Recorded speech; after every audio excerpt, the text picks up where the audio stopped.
Hello കുട്ടികളെ, ഇന്ന് class 8 Bharat Ki Khoj എന്ന പാഠ്യപുസ്തകത്തിലെ അഹമ്മദ് നഗർ കാ കില എന്ന അധ്യായമാണ് എക്സ്പ്ലെയിൻ ചെയ്യാൻ പോകുന്നത്. Okay, let start. Bharat Ki Khoj എന്ന ഈ പാഠ്യപുസ്തകം ഡിസ്കവറി ഓഫ് ഇന്ത്യ എന്ന ജവഹർലാൽ നെഹ്റുവിൻ്റെ പുസ്തകത്തിൽ നിന്നും എടുത്തിട്ടുള്ളതാണ്. അദ്ദേഹം അഹമ്മദ് നഗർ ഫോർട്ടിലെ ജയിൽവാസം അനുഭവിക്കുന്ന സമയത്ത് എഴുതിയ പുസ്തകമാണ് ഇത്. അദ്ദേഹത്തിന് ഭാരതത്തെ പറ്റിയുള്ള ഭാരതത്തിൻ്റെ ഹിസ്റ്ററി, ഭാരതത്തിൻ്റെ കൾച്ചേഴ്സ്, പിന്നെ ഭാരതത്തിൻ്റെ ഫിലോസഫി, ഇതിനെപ്പറ്റിയൊക്കെ എത്രത്തോളം അദ്ദേഹത്തിന് അറിവുണ്ടോ ആ അറിവെല്ലാം ഈ പുസ്തകത്തിലൂടെ അദ്ദേഹം ഞങ്ങൾക്ക് പകർന്ന് നൽകിയിട്ടുണ്ട്. अहमद नगर का किला 13 अप्रैल 1944। यह मेरी 9वीं जेल यात्रा थी. हमें यहाँ आए 20 महीने से भी अधिक समय हो चुका था. जब हम यहाँ पहुँचे तो अंधियारे आकाश में झिलमिलाते दूज के चांद ने हमारा स्वागत किया. शुक्ल पक्ष शुरू हो चुका था. तब से हर बार जब नया चांद उगता है तो जैसे मुझे याद दिला जाता है कि मेरे कारावास का 1 महीना और बीत गया. चांद मेरे बंदी जीवन का स्थायी सहचर रहा है. वही मुझे इस बात की याद दिलाता है कि अंधेरे के बाद उजाला होता है. यह मेरी 9वीं जेल യാത്ര തി. അപ്പോൾ ജവഹർലാൽ നെഹ്റു ഓർമ്മിക്കുകയാണ്. എന്നിട്ട് അദ്ദേഹം എഴുതിയിരിക്കുന്നത് 9वीं जेल യാത്ര, അദ്ദേഹത്തിൻ്റെ 9ാമത്തെ ജയിൽ യാത്രയാണ് ഇത് എന്നാണ് അദ്ദേഹം എഴുതിയിരിക്കുന്നത്. ഹമേ യഹാ ആയെ 20 മഹീനെ സേ ഭി അധിക് സമയ ഹോ ചുകാ ഥാ. ഞങ്ങളിവിടെ വന്നിട്ട് 20 മാസങ്ങളോളം, അതായത് 20 മാസങ്ങളേക്കാളും കൂടുതലായി കാണും. ജബ് ഹം യഹാ പहुंचे तो अंधियारे आकाश में झिलमिलाते दूज के चांद ने हमारा स्वागत किया. അദ്ദേഹം ഓർമ്മിക്കുകയാണ്, അദ്ദേഹം ഈ ജയിലിൽ വന്നപ്പോൾ ആ സമയത്ത് അദ്ദേഹം ചന്ദ്രനെ കണ്ടു. അതായത് അന്ധ്യാരെ ആകാശം, ആ ഇരുണ്ടിരിക്കുന്ന ആകാശത്തിൽ ഈ തിളങ്ങി നിൽക്കുന്ന ദൂജ് കാ ചാന്ദ്. ദൂജ് എന്ന് പറഞ്ഞാൽ ശുക്ലപക്ഷത്തിൻ്റെ കലണ്ടറിലുള്ള ലൂണാർ മന്തിൻ്റെ ഇപ്പോൾ അമാവാസ്യ കഴിഞ്ഞിട്ടുള്ള 15 ദിവസങ്ങൾക്കിടയിലുള്ള ആ സമയം ശുക്ലപക്ഷം എന്ന് പറയും. അപ്പോൾ അതിൻ്റെ 2ാമത്തെ ദിവസം ആ സമയത്തെ ചന്ദ്രനെയാണ് അദ്ദേഹം കാണുന്നത്. അത് ചന്ദ്രൻ സ്വാഗതം ചെയ്യുന്നത് പോലെ അദ്ദേഹത്തിന് തോന്നി. ശുക്ലപക്ഷ ശുരു ഹോ ചുകാ ഥാ. ശുക്ലപക്ഷ തുടങ്ങിക്കഴിഞ്ഞിരുന്നു എന്നാണ് അദ്ദേഹം പറയുന്നത്. तब से हर बार जब नया चांद उगता है तो जैसे मुझे याद दिला जाता है कि मेरे कारावास का 1 महीना और बीत गया. അപ്പോൾ ഓരോ പ്രാവശ്യവും അദ്ദേഹത്തിന് ചന്ദ്രനെ കാണുമ്പോൾ അദ്ദേഹത്തിന് ഓർമ്മ വരുന്നത് ഈ കാരാവാസിൻ്റെ, അതായത് ഈ ജയിൽവാസത്തിൻ്റെ 1 മാസം കഴിഞ്ഞു പോയി, അതായത് 1 മാസം കഴിഞ്ഞു. 1 മഹീന ഓർ ബീത് ഗയ എന്ന് അദ്ദേഹത്തിന് മനസ്സിലാവും. അങ്ങനെയാണ് അദ്ദേഹം മനസ്സിലാക്കിയിരുന്നത്. ചാന്ദ് മേരെ ബന്ദി ജീവൻ കാ സ്ഥായി സഹചർ രഹാ ഹെ. എൻ്റെ ഈ ജയിൽവാസത്തിൻ്റെ ഇടയ്ക്ക് എൻ്റെ സ്ഥായിയായ ഒരു സഹചാരി, അതായത് എൻ്റെ കൂടെ നടന്നിട്ടുള്ള ഒരു സഹചാരി, ഈ ജയിൽവാസത്തിൽ ഉടനീളം എൻ്റെ കൂടെ ഇരുന്ന ഒരു സഹചാരിയാണ് ഈ ചന്ദ്രൻ എന്നാണ് അദ്ദേഹം പറയുന്നത്. വഹി മുझे इस बात की याद दिलाता है कि अंधेरे के बाद उजाला होता है. അദ്ദേഹം പറയുകയാണ്, ഈ ചന്ദ്രൻ തന്നെയാണ് എന്നെ ഓർമ്മിപ്പിക്കുന്നത്, ഈ ചന്ദ്രൻ തന്നെയാണ് എന്നെ ഓർമ്മിപ്പിക്കുന്നത് ഓരോ ഇരുട്ടിന് ശേഷവും ഒരു വെളിച്ചം ഉണ്ടാകും. അതായത് ഓരോ രാത്രിക്ക് ശേഷം ഒരു പകൽ എന്ന രീതിയിൽ ഓരോ ഇരുട്ടിന് ശേഷവും വെളിച്ചം തീർച്ചയായിട്ടും ഉണ്ടാകും. അന്ധേരിക്കെ ബാദ് ഉജാല ഹോത്താ ഹെ എന്ന കാര്യം എന്നെ മനസ്സിലാക്കി തന്നതും ഈ ചന്ദ്രൻ തന്നെയാണ് എന്നാണ് ജവഹർലാൽ നെഹ്റു എഴുതിയിരിക്കുന്നത്. अतीत का भार. दूसरी जेलों की तरह यहाँ अहमदनगर के किले में भी मैंने बागवानी करना शुरू कर दिया. मैं रोज़ कई घंटे तपती धूप में भी फूलों के लिए क्यारियां बनाने में बिताने लगा. मिट्टी बहुत खराब थी, पथरीली और पुराने मलबे और अवशेषों से भरी हुई. चूंकि यह इतिहास स्थल है, इसलिए अतीत में इसने कई युद्ध और राजमहलों की दुर्भिसंधियां देखी हैं. यहाँ का इतिहास बहुत पुराना नहीं है. घटनाओं की दृष्टि से इसकी कोई विशेष अहमियत भी नहीं है, पर इससे जुड़ी एक घटना आज भी याद की जाती है. यह घटना है चांद बीबी नाम की एक सुंदर महिला के साहस की कहानी, जिसने इस किले की रक्षा के लिए अकबर की शाही सेना के विरुद्ध हाथ में तलवार उठाकर अपनी सेना का नेतृत्व किया, पर अंत में उसकी हत्या उसके अपने ही एक आदमी के हाथों हुई. അതീത് കാ ഭാർ. അതീത് എന്ന് പറഞ്ഞാൽ ഭൂതകാലത്തിൻ്റെ ആ ഭാരം. അപ്പോൾ दूसरी जेलों की तरह यहाँ अहमदनगर के किले में भी मैंने ബാഗ്വാനി करना शुरू कर दिया. ബാഗ്വാനി എന്ന് പറഞ്ഞാൽ എന്താണ്, ഗാർഡനിങ് എന്ന പോലെ, അതായത് ഉദ്യാൻ കി ഖേത്തി എന്ന് പറയത്തില്ലേ, ഗാർഡനിങ്. മറ്റ് ജയിലുകളിൽ എങ്ങനെയാണോ അദ്ദേഹം ചെയ്തിരുന്നത് അതുപോലെ അഹമ്മദ് നഗർ കി കിലെ മേ ബി അവിടെയും അദ്ദേഹം ബാഗ്വാനി ചെയ്യാൻ തുടങ്ങി. मैं रोज़ कई घंटे तपती धूप में भी फूलों के लिए क्यारियाँ बनाने में बिताने लगा. എല്ലാ ദിവസവും റോസ് കൈ ഘണ്ടെ, അത് മണിക്കൂർ കണക്കിന് ആ തപ്തി ധൂപ്പ് ആ നല്ല പൊള്ളുന്ന വെയിലിൽ പൂക്കൾക്ക് വേണ്ടിയിട്ട് അദ്ദേഹം എന്താണ് ഇങ്ങനെ ഓടകളൊക്കെ ഇങ്ങനെ ചെയ്യാൻ തുടങ്ങി, ഡിഗ് ചെയ്യാൻ തുടങ്ങി. ബനാനേമേ ബിതാനേ ലഗ. അപ്പോൾ ഈ വെള്ളം പോകാനായിട്ടുള്ള വഴി ഉണ്ടാക്കുക. क्यारियाँ. मिट्टी बहुत ख़राब थी, पथरीली और पुराने मलबे और अवशेषों से भरी हुई. നല്ല മണ്ണ് നല്ല എന്താണ് ചീത്തയായ സ്ഥിതിയിലായിരുന്നു. ബഹുത് ഖറാബ് തീ, കാരണം അതിൽ മുഴുവനും കല്ലും പിന്നെ എന്താണ് മലബെ എന്ന് പറഞ്ഞാൽ ഈ എന്താണ് ബിൽഡിങ്ങിൻ്റെയൊക്കെ അവശിഷ്ടങ്ങൾ ഉണ്ടാവത്തില്ലേ, അപ്പോൾ അതിൻ്റെയൊക്കെ അവശിഷ്ടങ്ങൾ ആ മണ്ണിൽ ഉണ്ടായിരുന്നു. അപ്പോൾ അതൊക്കെ എടുത്ത് മാറ്റിയാലാണ് പൂക്കൾക്ക് നല്ല വളർച്ച കിട്ടുക. അപ്പോൾ പത്രീലി ഓർ പുരാനെ മലബെ ഓർ അവശേഷവും സെ ഭരി ഹുയി തീ, അതുകൊണ്ട് ആ മണ്ണ് നല്ലതല്ലായിരുന്നു. मिट्टी बहुत खराब थी. चूँकि यह इतिहास स्थल है इसलिए अतीत में इसने कई युद्ध और राजमहलों की दुर्भिसंधियाँ देखी हैं. चूँकि यह इतिहास स्थल है, ഈ അഹമ്മദ് നഗർ കാ കില എന്ന് പറയുന്നത് ഒരു ഇതിഹാസ സ്ഥലമായതുകൊണ്ട് മാത്രം, അതും ഇസ്ലിയെ അതീത് മേ इसने कई युद्ध और രാജ്മഹലോ की ദുർഭിസന്ധിയാം देखी. അതുകൊണ്ട് തന്നെ ഇതെന്താണ്, ഈ അഹമ്മദ് കില എന്നത് യുദ്ധത്തിൻ്റെയും എന്താണ് രാജ്മഹലോ की ദുർഭിസന്ധിയാം, യുദ്ധത്തിനെയും കണ്ടിട്ടുണ്ട്, യുദ്ധത്തിനും സാക്ഷിയാണ്. അതുമാത്രമല്ല ദുർഭിസന്ധിയാം എന്ന് പറഞ്ഞാൽ കോൺസ്പിറസീസ് അല്ലെങ്കിൽ കൊല്യൂഷൻ, മറ്റുള്ളവരുടെ എന്താണ് നല്ല ഉദ്ദേശത്തോടെ ചെയ്യുന്ന എന്താണ് കുമന്ത്രണ എന്ന് പറയത്തില്ലേ, അതുപോലത്തെ കാര്യങ്ങളൊക്കെ നടന്ന സംഭവങ്ങൾ എല്ലാത്തിനും സാക്ഷിയാണ് ഈ അഹമ്മദ് കില. ദുർഭിസന്ധിയാം देखी हैं इस किले ने. അപ്പോൾ അങ്ങനെയുള്ള ഒരു ഇതിഹാസ സ്ഥലമാണ് ഈ അഹമ്മദ് കില. यहाँ का इतिहास ഒക്കെ അത്ര പഴക്കമുള്ളതല്ല. घटनाओं की दृष्टि से इसकी कोई विशेष अहमियत भी नहीं है. ഈ സംഭവങ്ങൾ അവിടെ നടന്നിരിക്കുന്ന സംഭവ വികാസങ്ങൾ നോക്കുമ്പോൾ അത്ര വലിയ എന്താണ് വിശേഷത ഉള്ള കാര്യവുമല്ല. അഹമിയത്ത് എന്ന് പറഞ്ഞാൽ അത്ര നല്ല ഇമ്പോർട്ടൻസ് കൊടുക്കേണ്ടതായിട്ടും ഇല്ല, അതായത് അത്ര വിശേഷപ്പെട്ട സംഭവ വികാസങ്ങളൊന്നും അവിടെ നടന്നിട്ടുമില്ല എന്ന് പറയാം. പക്ഷേ എന്താണ് അവിടെ യുദ്ധങ്ങളും പിന്നെ ദുർഭിസന്ധിയാമൊക്കെ അവിടെ നടന്നിട്ടുണ്ട്. पर इससे जुड़ी एक घटना है, ഒരു സംഭവം ഉണ്ട് അവിടെ, അതുമായിട്ട് കണക്റ്റഡ് ആയിട്ടുള്ള, അതായത് അഹമ്മദ് കിലയുമായിട്ട് ബന്ധമുള്ളത്. पर इससे जुड़ी एक घटना आज भी याद की जाती है, അത് ഇപ്പോഴും ഓർമ്മിക്കപ്പെടുന്നു. यह घटना है चांद बीबी नाम की एक सुंदर महिला के साहस की कहानी, जिसने इस किले की रक्षा के लिए अकबर की शाही सेना के विरुद्ध हाथ में तलवार उठाकर अपनी सेना का नेतृत्व किया. അപ്പോൾ ഈ ചാന്ദ് ബീബി എന്ന ഒരു സുന്ദരിയായ ഒരു മഹിളയുടെ സാഹസികമായിട്ടുള്ള ഒരു കഥയുണ്ട് ഇതുമായിട്ട് റിലേറ്റഡ്, അതായത് എന്താണ് അഹമ്മദ് നഗർ കാ കിലയുമായിട്ട് ബന്ധം ആയിട്ട് ഒരു സംഭവമുണ്ട്, ഒരു ഘടനയുണ്ട്. ജിസ്നെ ഇസ് കിലേക്ക് രക്ഷാ കിലിയെ, ഈ കിലയുടെ അഹമ്മദ് കിലയെ സംരക്ഷിക്കാനായിട്ട് അക്ബർ കി ഷാഹി സേനാക്ക് വിരുദ്ധ, അക്ബറിൻ്റെ ആ വലിയ ആ സൈന്യത്തിൻ്റെ മുന്നിൽ വിരുദ്ധമായിട്ട് അവർക്കെതിരായിട്ട് തൻ്റെ കൈകളിൽ വാളുകൾ ഏന്തി അപ്നി സേനാക്കെ നേതൃത്വ, തൻ്റെ സ്വന്തം സൈന്യത്തിന് നേതൃത്വം നൽകിയ ആ ബീബി, അതായത് ചാന്ദ് ബീബി എന്ന ആ സുന്ദരിയായ മഹിളയുടെ സാഹസികമായിട്ടുള്ള ഒരു കഥ ഇവിടെ അഹമ്മദ് കിലയുമായിട്ട് ബന്ധപ്പെടുത്തിയിട്ട് എല്ലാവരും ഓർമ്മിക്കാറുണ്ട്. पर अंत में उसकी हत्या उसके अपने ही एक आदमी के हाथों हुई.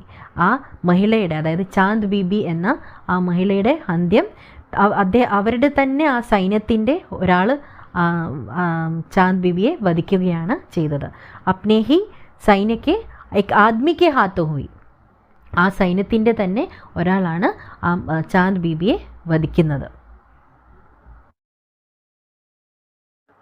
खुदाई के दौरान हमें ज़मीन की सतह के बहुत नीचे दबे हुए प्राचीन दीवारों के हिस्से और कुछ गुंबदों और इमारतों की ऊपरी हिस्से मिले.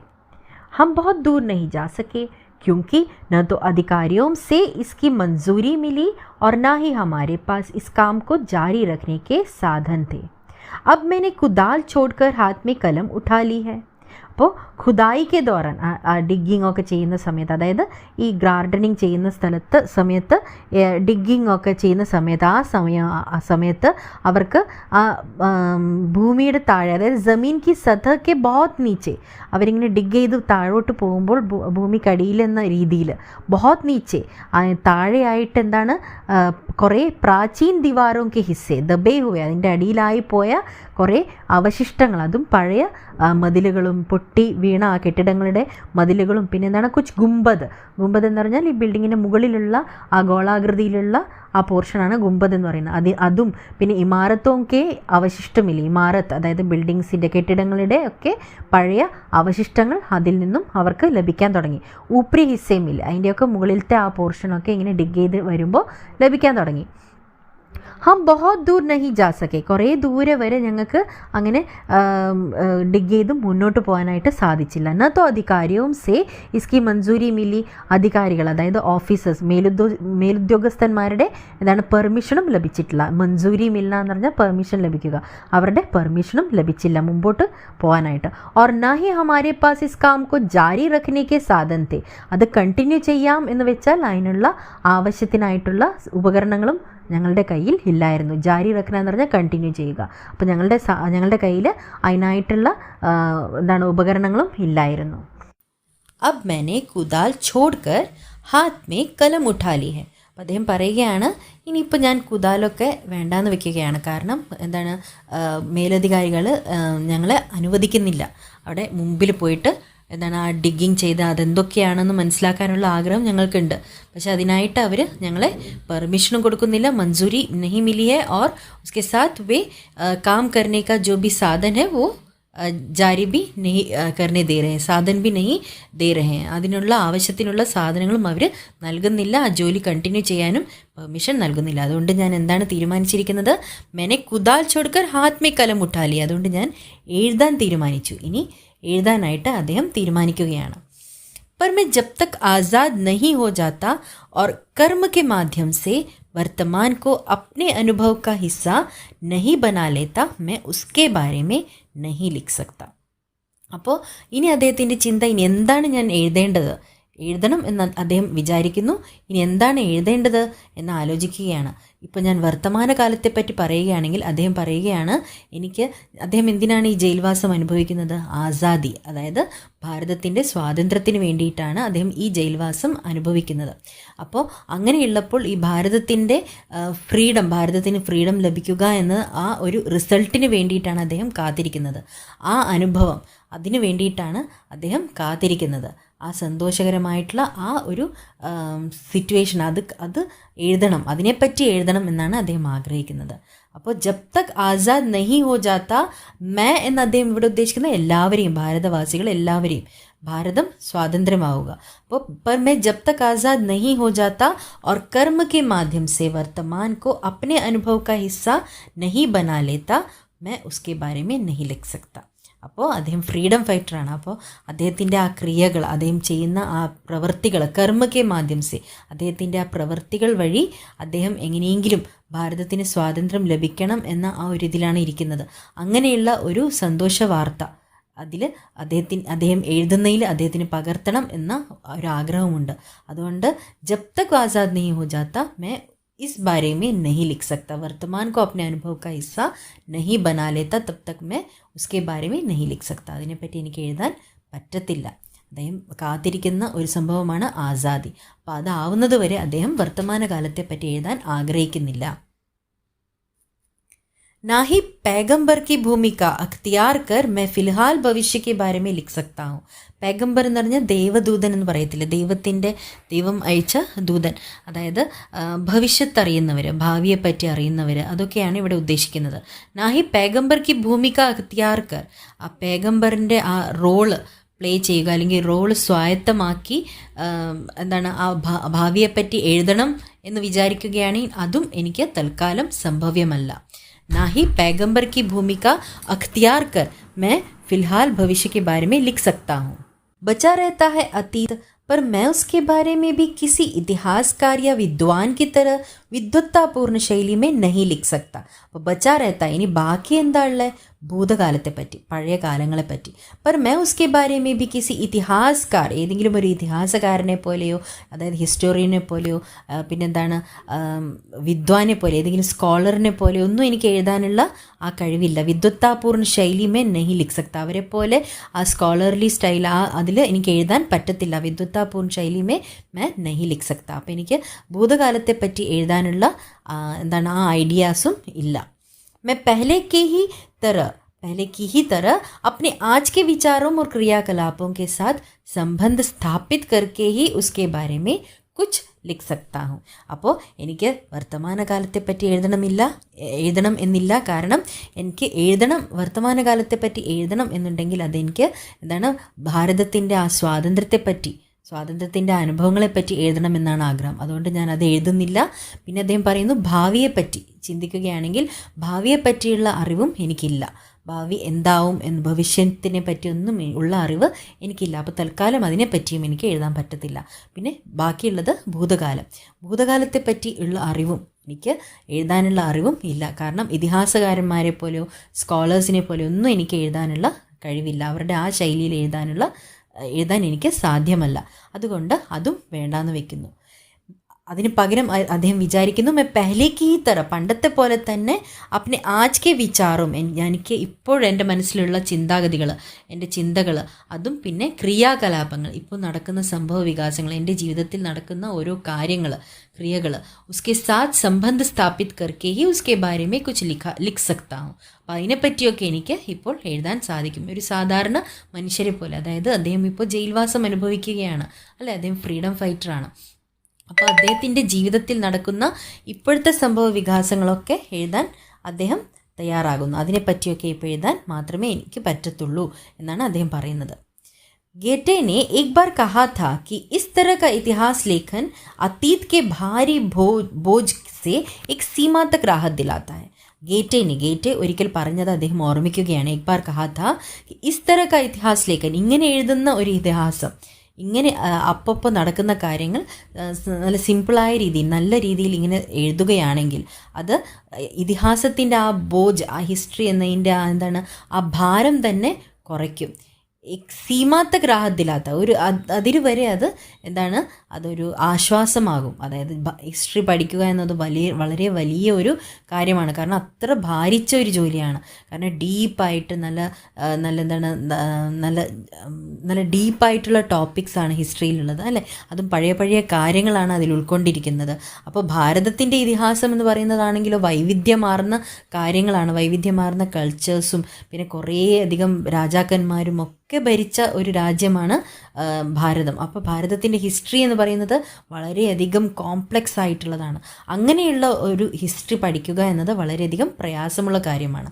അപ്പോൾ ഇങ്ങനെ എഴുതുകയാണെങ്കിൽ, അതാത് സംഭവങ്ങൾ നല്ല സിമ്പിളായ രീതിയിൽ എഴുതുകയാണെങ്കിൽ അത് ഇതിഹാസത്തിൻ്റെ അല്ലെങ്കിൽ ഹിസ്റ്ററിയുടെ അതീത് കെ ഭാരി ബോജ് സേ ഏക് സീമാ തക് രാഹത് ദിലാത്ത, അതിൻ്റെ ആ ഭാരത്തെ അത് ഒരു പരിധിവരെ ആശ്വാസം ലഭിക്കുന്ന തരത്തിലാക്കി മാറ്റാം എന്നാണ് ഗേറ്റെ പറഞ്ഞത്. അതീത് കാ ദബാവ്, അതായത് അതീത് കാ ദബാവ് എന്ന് പറഞ്ഞാൽ ഭൂതകാലത്തിൻ്റെ സമ്മർദ്ദം എന്ന് പറയാം. അപ്പോൾ ദബാവ് ഭലാ ഹോയാ ബുറ ദൂനോ തര അഭിഭൂത് കർത്തായ. ആ ദബാവ് എന്ന് പറയുന്നത്, സമ്മർദ്ദം അല്ലെങ്കിൽ പ്രഷർ എന്ന് പറയുന്നത് രണ്ട് രീതിയിലും അത് എഫക്റ്റ് ചെയ്യാം ഞങ്ങളെ, ഭല ഓർ ബുറ. അത് നല്ലതും ആവാം ചീത്ത എഫക്റ്റും നൽകാം. കാരണം ഇപ്പം പറയുകയാണെങ്കിൽ ഞങ്ങളെ പഴയ ആൾക്കാർ, പ്രായമുള്ളവരൊക്കെ ഇങ്ങനെ എന്താണ് ഞങ്ങളെപ്പറ്റി എന്തെങ്കിലും ചെയ്യാനായിട്ട് അവർ സമ്മർദ്ദം ചെലുത്തുമ്പോൾ അത് നല്ലതിനുമാകാം അല്ലെ, നല്ലതിനാകാം അവർ പറയുന്നത്. പക്ഷേ ചില കാര്യങ്ങളുണ്ട്, ഇപ്പോൾ അടിമത്വം, അത് സമ്മർദ്ദം ചെലുത്തിക്കൊണ്ട് പ്രഷർ നൽകിക്കൊണ്ട് ചെയ്യുന്ന ആ അടിമത്വം എന്ന് പറയുന്നത് അത് നല്ലതിനല്ല. അപ്പോൾ രണ്ട് എഫക്റ്റും ഞങ്ങൾ അതിന് അധീനരാകാം. അപ്പോൾ ഈ ദബാവ് എന്ന് പറയുന്നതിന് സമ്മർദ്ദം ചെലുത്തുക എന്നതിൽ ഞങ്ങൾ രണ്ട് രീതിയിലും ഞങ്ങൾ അധീനരാകാം. കബി കബി യ ദബാവ് ദം ഘോട്ടു ഹോത്തായ, അതായത് ശ്വാസം മുട്ടിക്കുന്ന തരത്തിലുള്ളതും ആകാറുണ്ട് ഈ സമ്മർദ്ദം അല്ലെങ്കിൽ ഈ പ്രഷർ എന്ന് പറയുന്നത്. ഖാസ് തौर पर उन लोगों के लिए जिनकी जड़ें बहुत पुरानी सभ्यताओं में होती हैं. ശരിക്കും എന്താണ് ആരെപ്പറ്റി ഇവിടെ പറയുന്നത്? ഭാരതത്തെയും ചീന്. മസ്ലൻ ഭാരത് ഓർ ചീൻ കി സഭ്യത. ഇപ്പോൾ ഭാരതത്തിൻ്റെയും ചൈനയുടെയും സഭ്യത, ഞങ്ങളുടെ കൾച്ചേഴ്സൊക്കെ നോക്കുകയാണെങ്കിൽ അത് ഡീപ്പ് റൂട്ടഡ് ആണ്. നല്ല എന്താണ് വൈവിധ്യമാർന്ന സഭ്യതകളും സമ്പ്രദായങ്ങളും ഒക്കെ നിറഞ്ഞതാണ് ഈ ഭാരതവും ചൈനയും എന്ന് പറയുന്നത്. അപ്പോൾ അങ്ങനെയുള്ള ഒരു രാജ്യത്തിൻ്റെ ആളുകൾക്ക് ഈ പണ്ടുകാലം മുതൽക്കേ ഫോളോ ചെയ്ത് വന്നിരിക്കുന്ന ആ സമ്പ്രദായങ്ങളും സംസ്കാരവും ഒക്കെ അതിൽ വരുന്ന ഒരു ചെറിയ മാറ്റം പോലും അവർക്ക് എന്താണ്, അത് ദംഘോട്ടോ, അതായത് ശ്വാസം മുട്ടിക്കുന്ന തരത്തിലായിട്ട് മാറും. അതിനുള്ള മാറ്റങ്ങൾ അവർക്ക് സഹിക്കാൻ പറ്റത്തില്ല. കാരണം അത് പണ്ട് മുതൽക്കേ ഫോളോ ചെയ്ത് വരുന്ന കാര്യങ്ങളാണ്. അതും വൈവിധ്യമാർന്ന കൾച്ചേഴ്സാണ് അല്ലേ. അപ്പോൾ ആഖിർ മേരി വിരാസത് ക്യാ ഹെ, എന്നിട്ട് അദ്ദേഹം ചിന്തിക്കുകയാണ്, ആഖിർ മേരി വിരാസത് ക്യാ ഹെ, എൻ്റെ പാരമ്പര്യം എന്ന് പറഞ്ഞാൽ എന്താണ്, ഹെറിറ്റേജ്. मैं किन बातों का उत्तराधिकारी हूँ, ഞാൻ ഏതൊക്കെ കാര്യങ്ങൾക്ക് ഉത്തരാധികാരിയാണ്.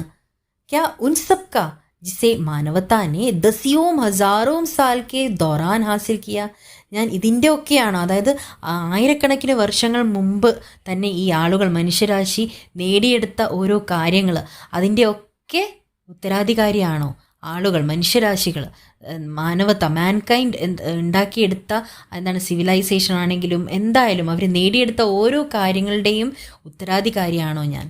उसकी विजयों के उल्लास का, उसकी पराजयों के दुखद यंत्रणा का, मानव के उन हैरत अंगेज साहसिक कार्यों का जिनकी शुरुआत युगों पहले हुई और जो अब भी जारी हैं और हमें आकर्षित करती हैं.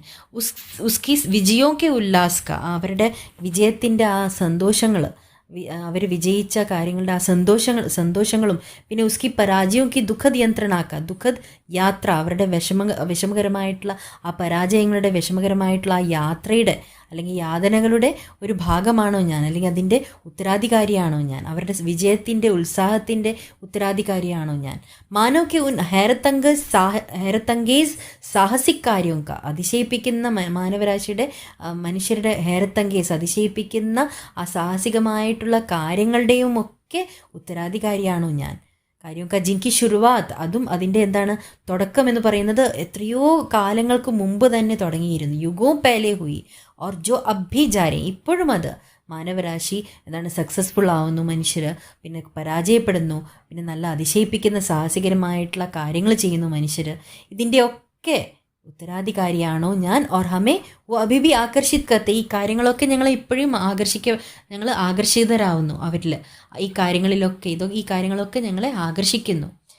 മൈ സബ്ക വാരിസ്, എന്നിട്ട് അദ്ദേഹം പറയുകയാണ്, അതെ ഞാൻ ഇതിൻ്റെ എല്ലാത്തിൻ്റെയും ഉത്തരാധികാരിയാവുന്നു, ഇത് പാരമ്പര്യമായിട്ട് എനിക്ക് ലഭിച്ചതാണ്. സാഥി ഉസ് സബ്ക ഭി ജിസ്മേ പൂരി മാനവ് ജാതിക്ക് സാജേദാരി ഹെ, അതുമാത്രമല്ല ഇതിൻ്റെ കൂടെ തന്നെ എല്ലാ മാനവരാശിയുടെയും, അതായത് ജാതി മതഭേദമന്യേ ഇതൊന്നുമില്ലാതെ ഒരു സാധാരണ ഒരു മനുഷ്യൻ എന്ന രീതിയിൽ അങ്ങനെയുള്ള ഒരു മാനവ രാശിയുടെ തന്നെ ഞാനൊരു എന്താണ് ഉത്തരാധികാരി. मैं इस सब का वारिस हूँ, साथ ही उस सब का भी जिसमें पूरी मानव जाति की സാജേദാരി ഹെ, ഞാൻ ഇതിൻ്റെ ഒക്കെ ഉത്തരാധികാരിയാണ്. അതുമാത്രമല്ല മാനവ് ജാതി ഏതിലൊക്കെ പാർട്ടിസിപ്പേറ്റ് ചെയ്യുന്നു, അതായത് മാൻകൈൻഡ് ഏതിലൊക്കെ പാർട്ടിസിപ്പേറ്റ് ചെയ്യുന്നു അതിൻ്റെ എല്ലാത്തിൻ്റെയും ഞാൻ ഉത്തരാധികാരിയാകുന്നു, അതിനെല്ലാം ഞാൻ സാക്ഷി വഹിക്കുന്നു, അതിൻ്റെ എല്ലാത്തിൻ്റെയും ഉത്തരാധികാരിയാകുന്നു. പാരമ്പര്യമായിട്ട് അതെനിക്ക് ലഭിക്കുകയാണ്. ഹം ഭാരത് വാസിയോं की विरासत में एक खास बात है जो अनोखी नहीं है क्योंकि कोई व्यक्ति औरों से एकदम अलग नहीं होता. സാധാരണയായിട്ട് പറയുകയാണെങ്കിൽ ഒരു മനുഷ്യൻ മറ്റൊരു മനുഷ്യനിൽ നിന്നും അത്ര വ്യത്യസ്തമല്ല, കാരണം ഞങ്ങൾ എല്ലാവരും ഒരുപോലെയാണ് ദൈവം ഉണ്ടാക്കിയിരിക്കുന്നത് അല്ലേ. അപ്പോൾ അങ്ങനെ നോക്കുകയാണെങ്കിൽ ഭാരതത്തിൽ ജീവിക്കുന്ന ആളുകൾക്ക് ഒരു കാര്യം പാരമ്പര്യമായിട്ട് ലഭിച്ചിട്ടുണ്ട്. അതെന്താണ്, ഒരു ഐക്യബോധം. ജോ അനോഖി നഹി, അത് വിചിത്രമാണെന്നൊന്നും പറയാൻ പറ്റത്തില്ല, കാരണം എല്ലാവരും എന്താണ് ഒന്നാണ് എന്നൊരു ബോധം ഭാരതവാസികൾക്കുണ്ട് എന്നുള്ളതാണ് ഭാരതവാസികളുടെ ഒരു വിശേഷത. अलबत्ता एक बात हम लोगों पर विशेष रूप से लागू होती है. अलबत्ता एक बात, ഒരു കാര്യം വിശേഷിപ്പിച്ച് പറയുകയാണെങ്കിൽ എന്താണ്, അത് അപ്ലൈ ആവുന്നത് ഭാരതത്തിൽ എന്താണ്, ഞങ്ങളുടെ എല്ലാവരുടെയും രക്തത്തിലും മാംസത്തിലും എല്ലുകളിലും ഒരു കാര്യം മാത്രമേ അലിഞ്ഞു ചേർന്നിരിക്കുന്നുള്ളൂ. എന്താണത്, ഐക്യബോധം. ഞങ്ങളെല്ലാവരും ഒന്നാണ്. ഈ മതം ജാതി അതൊന്നുമില്ല ഞങ്ങളുടെ മനസ്സിൽ. അതില്ലാതെ എന്താണ്, ഞങ്ങളുടെ ശരീരം എല്ലാവരോടും ഒരുപോലെയാണ് ദൈവം ഉണ്ടാക്കിയിരിക്കുന്നത് എന്ന ആ കാര്യം, ആ ഐക്യബോധം ഉള്ളത് കൊണ്ടാണ് ഇത്ര വൈവിധ്യമാർന്ന അല്ലേ, വിവിധ ഭാഷകളും വിവിധ വേഷഭൂഷാദികളും ഒക്കെയാണ് ഭാരതത്തിൽ, വൈവിധ്യമാർന്ന കൾച്ചറാണ്. എന്നിട്ട് പോലും ഞങ്ങൾ ഒരുമിച്ച് ഭാരതത്തിൽ ജീവിക്കുന്നു എന്നതിൻ്റെ ബേസ് എന്താണ്, ഞങ്ങളെല്ലാവരും സാധാരണ മനുഷ്യരാണ് എന്ന ആ ചിന്ത, ആ ഐക്യത്തിൻ്റെ ആ ഭാവം ഉള്ളത് കൊണ്ടാണ്. അതാണ് ഭാരതത്തിൻ്റെ വിശേഷത എന്ന് പറയുന്നത്. ഇസി വിശേഷത സെ ഹമാരാ വർത്തമാൻ രൂപ് ബനാ ഹെ ഓർ ഹമാരാ ഭാവി രൂപ് ബനേഗ. ഇസി വിശേഷത, ഇതേ വിശേഷത, അതായത് ഐക്യബോധം, അത് ആണ് ഈ വർത്തമാനകാലത്തെ ഈ രീതിയിലാക്കുന്നതും ഇനി ഭാവി തീരുമാനിക്കുന്നതും. ഹമാരാ ഭാവി രൂപ് ബനേഗ, ഞങ്ങൾ ഭാവിയിലും ഇതുപോലെ ഞങ്ങൾ ഐക്യബോധത്തോടെ ജീവിക്കുകയാണെങ്കിൽ ആ ഭാവിയും നല്ല രീതിയിലാക്കി മാറ്റാൻ ഞങ്ങൾക്ക് സാധിക്കും എന്നൊക്കെയാണ് അദ്ദേഹം പറയുന്നത്. इसी विशिष्ट विरासत का विचार और वर्तमान पर इसे लागू करने की बात एक लंबे अरसे से मेरे मन में घर किए हुए हैं. അപ്പോൾ അത് കുറേ വർഷങ്ങളായി, ലംബ അർസ, കുറേ വർഷക്കണക്കിന് ആയിട്ട് അദ്ദേഹത്തിൻ്റെ മനസ്സിൽ കിടക്കുന്ന ഒരു കാര്യമാണിത്. മേരെ മൻമേ ഘർ കിയാ എന്ന് പറഞ്ഞാൽ കുറേ വർഷങ്ങളായിട്ട് അദ്ദേഹം ചിന്തിച്ച് മനസ്സിലിങ്ങനെ അദ്ദേഹത്തിൻ്റെ മനസ്സിൽ അത് കിടക്കുന്നുണ്ടായിരുന്നു ഈ കാര്യം. അതായത് ഇതേ കാര്യം, അതായത് ഇസി വിശിഷ്ട വിരാസത്ത്, ഇതേ ഐക്യത്തിൻ്റെ, അതായത് ആ പാരമ്പര്യമായി ലഭിച്ചിരിക്കുന്ന ആ ഐക്യത്തിൻ്റെ ആ ബോധം, ആ വിശിഷ്ട വിരാസത്ത് കാ വിചാർ, ആ വിചാരം തന്നെയായിരുന്നു, ആ ചിന്താഗതി തന്നെയായിരുന്നു അദ്ദേഹത്തിൻ്റെ മനസ്സിലുണ്ടായിരുന്നത്. അത് വർത്തമാൻ പർ ഇസെ ലാഗു കർനെ കി ബാത്, അതിനെ വർത്തമാനകാലത്തിൽ അത് അപ്ലൈ ചെയ്യുക, ആളുകളുടെ മനസ്സിൽ അതേ ചിന്താഗതി കണ്ടിന്യൂ ചെയ്യുക. വർത്തമാൻ പർ ഇസെ ലാഗു കർണ, അത് അപ്ലൈ ചെയ്യണം ആളുകൾ എന്ന ആ ചിന്താഗതിയായിരുന്നു ഇത്രയും കാലമായിട്ട് അദ്ദേഹത്തിൻ്റെ മനസ്സിൽ ഉണ്ടായിരുന്നത്. May EC K Bare may ലിഖ്നാ ചാഹത്താ ഹൂം, ഞാൻ ഇതിനെ പറ്റിയാണ് എഴുതാൻ ആഗ്രഹിക്കുന്നത്. അപ്പോൾ അദ്ദേഹം കുറേ കാര്യങ്ങൾ പറഞ്ഞു, എന്തിനെ പറ്റിയാണ് എഴുതേണ്ടത് എന്നാണ് ഇത്രയും നേരം അദ്ദേഹം ചിന്തിച്ചത്. അങ്ങനെ അദ്ദേഹം എഴുതാൻ തീരുമാനിച്ചു. മനുഷ്യരിലെ ഐക്യം, ഭാരതവാസികളുടെ ഐക്യത്തെ പറ്റിയാണ് അദ്ദേഹം ഇനി എഴുതാൻ ആഗ്രഹിക്കുന്നത്. ആ വൈവിധ്യമാർന്ന യൂണിറ്റി ഇൻ ഡൈവേഴ്സിറ്റി അല്ലേ. അപ്പോൾ ആ വൈവിധ്യമാർന്ന ആ ഇതിൽ അദ്ദേഹത്തിന് ആ യൂണിറ്റി കാണുന്നുണ്ട്. ആ യൂണിറ്റിയെ പറ്റിയാണ് അദ്ദേഹം എഴുതാൻ ആഗ്രഹിക്കുന്നത്. ഇസി കെ ബാരെ മേ ലിഖ്നാ ചാഹത്താ ഹൂം, വിഷയ കി കഠിനായി ഓർ ജटिलता മുझे ഭയഭീത് करती है, എന്നെ അത് ഭയപ്പെടുത്തുന്നുണ്ട്. അതിൻ്റെ ആ വിഷയത്തിൻ്റെ ഡെപ്ത് അല്ലെങ്കിൽ കഠിനായി, അതിൻ്റെ ആ കഷ്ടപ്പാടും പിന്നെ ജटिलता, കോംപ്ലക്സിറ്റി, അതിനെപ്പറ്റിയൊക്കെ ഞാൻ മനസ്സിലാക്കുന്നു. അതെനിക്ക് ഭയഭീതാക്കുന്നു, അത് എനിക്ക് എന്നെ പേടിപ്പിക്കുന്നു. അത് മുझे लगता है कि मैं सतही तौर पर इसका स्पर्श ही कर सकता हूँ, എനിക്ക് തോന്നുന്നു അതെനിക്ക് ഡീപ്പായിട്ട് ആ ടോപ്പിക്കിനെ പറ്റി എഴുതാൻ പറ്റും എന്ന് തോന്നുന്നില്ല, ഗാഢമായിട്ട് അതിനെപ്പറ്റി എനിക്ക് എഴുതാൻ പറ്റും എന്ന് തോന്നുന്നില്ല. അതുകൊണ്ട് ഞാൻ സൂപ്പർഫിഷ്യൽ, അതായത് സതഹി തൗർ പർ, നല്ല ലൈറ്റായ രീതിയിലാണ് ഞാൻ എഴുതാൻ പോകുന്നത്. മുझे लगता है कि मैं सतही तौर पर इसका स्पर्श ही कर सकता हूँ, നല്ല സിമ്പിളായ രീതിയിൽ, ചെറുതായ രീതിയിൽ മാത്രമേ എനിക്ക് അതിനെപ്പറ്റി എഴുതാനും പറ്റത്തുള്ളൂ എന്ന് എനിക്ക് തോന്നുന്നു എന്നാണ് ജവഹർലാൽ നെഹ്റു എഴുതിയിരിക്കുന്നത്. എല്ലാവർക്കും ഈ വീഡിയോ ഇഷ്ടമായി കാണും എന്ന് വിശ്വസിക്കുന്നു. ഇഷ്ടമായെങ്കിൽ ലൈക്ക് ബട്ടൺ പ്രസ് ചെയ്യുക. സബ്സ്ക്രൈബ് ചെയ്തിട്ടില്ല എന്നുണ്ടെങ്കിൽ സബ്സ്ക്രൈബ് ചെയ്യുക. നിങ്ങളുടെ ഫ്രണ്ട്സുമായിട്ടൊക്കെ ഷെയർ ചെയ്യുക. നോട്ടിഫിക്കേഷന് വേണ്ടിയിട്ട് ബെല്ലൈക്കൺ അമർത്തുക. ഇനി അടുത്ത വീഡിയോയിൽ കാണാം. അതുവരെ happy reading, happy learning. Thank you.